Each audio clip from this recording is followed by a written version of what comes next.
All right, so yeah, I mean we got Fnatic and FaZe Clan facing off today on Mirage.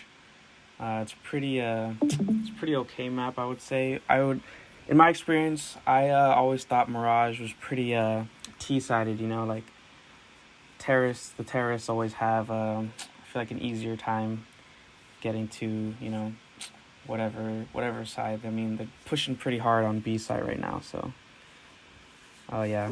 Yeah. So, do you have any thought on who would win? Because Fnatic had 9 points, 3 wins, and 2 losses, and FaZe had the exact same standing. So, who do you think will come out better in stage 2 this time? I mean, you never know. CS:GO is really you can turn it around at any moment. Like, I mean, right now FaZe Clan is they basically have control of B site, and Fnatic is basically screwed right now. Like, it's 3v1. Yeah, they're gonna get washed, and then terrorists are gonna take this first round. So honestly, I feel like they could definitely take this round if they just play smart and don't rush things. Because I don't know, FaZe Clan has always been a pretty huge team. Like, they got pretty much professional teams for almost every esports game you could think of. Oh yeah. Yeah, that is true. So I feel like they're always going to be the favorite. Just from like nostalgia and just by just their own brand. I feel like they're going to be the favorites. Yeah, JW just got destroyed peaking mid. Yeah. Yeah, I've always oh my gosh, the revolver is such a strange weapon. Like, it basically does the same amount as damage as like a scout would without any armor. So it's a pretty decent like first round weapon to buy if you're trying to eco and save some money, because like if you just dink one dude in the head with that and he has no armor, he's gone. Like when the revolver first came out, when it was first like patched into the game, it was so overpowered. Like, literally you could hit a dude across the map. Even if he had armor, he was dead. Like, the revolver was so unbalanced. But yeah, Golden just got destroyed. It's just terrorists took this round too. Yeah, that's the thing about Mirage, man. Like, I always thought it was like, if you're starting CT, like, I feel like the only thing you really can do is just try and stop the momentum from picking up too much, because once you get a couple round wins on T side, you're basically golden. I don't know.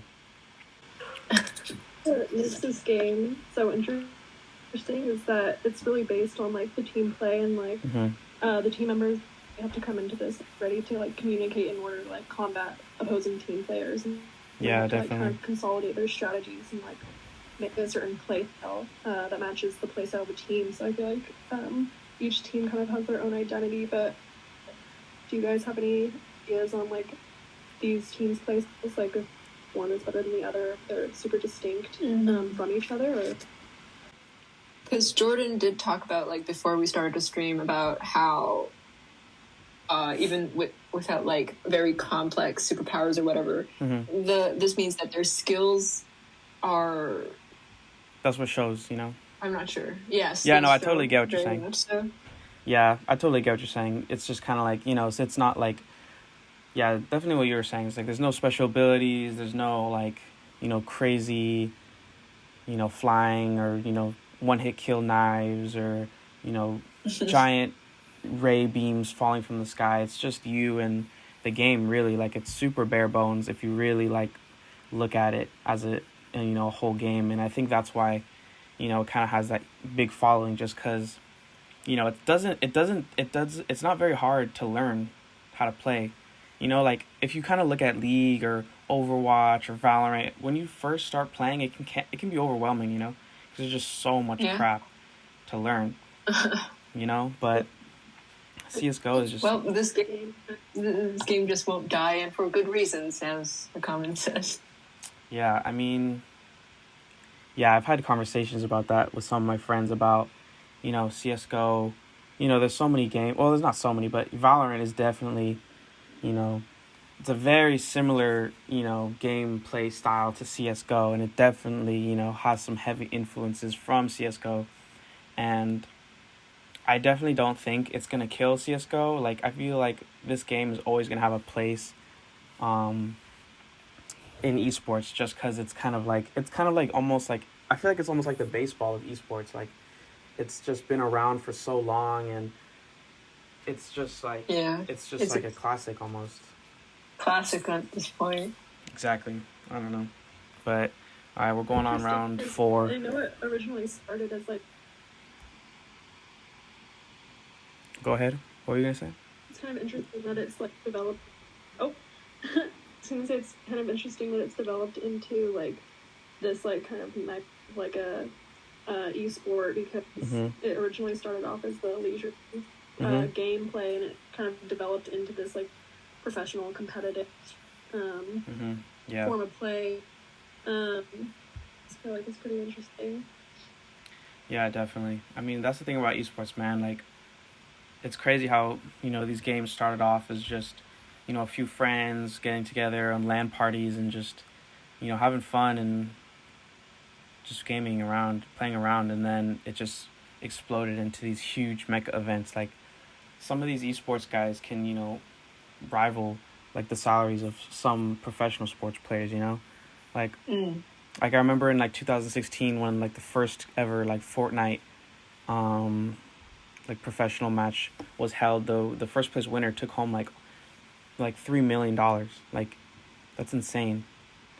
Yeah. That it just started off as just some free to play game, and then it turned into this huge thing. All right, looks like, yeah. See, that's the thing about Mirage, man. Like, once you get some momentum, it's really hard to stop that, because you know CS:GO also has that in-game economy where you know certain tasks reward you a certain amount of money, and if you can, Mm-hmm. if you lose four rounds in a row, obviously your team's gonna be struggling economically. You know what I mean?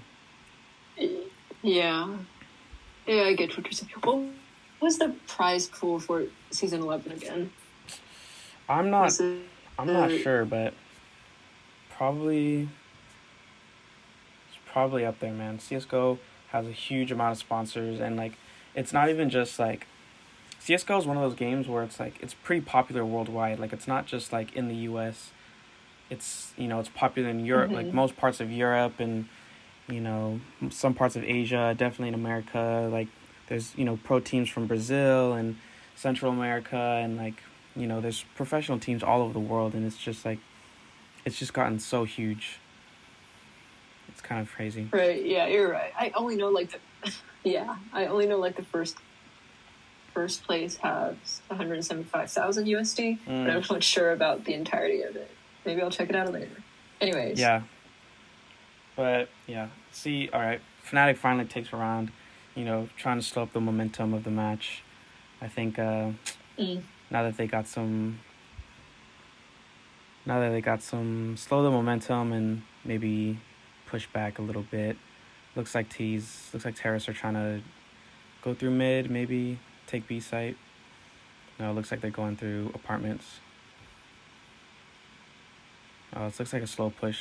They're trying to bait out some of the CT guys. CT's pretty set up, pretty solid right now. They got all their spots. Uh-huh. That's the thing about Mirage. It's like it's really nice to just rush a bomb site, because it takes a while for the CT to really set up and watch their spots. But once they are, it's just a really slow game at that point, because basically CT has they got all their corners locked. Like, Crims right now, he's got middle locked, and I think that's who is that? Flush. Just strategic in nature now. Yeah, Golden's got B site pretty much on his own. All right, looks like they're about to rotate. They probably heard CT, and now they're trying to rotate back around. I don't know what they're doing. Oh no, now they're going underpass.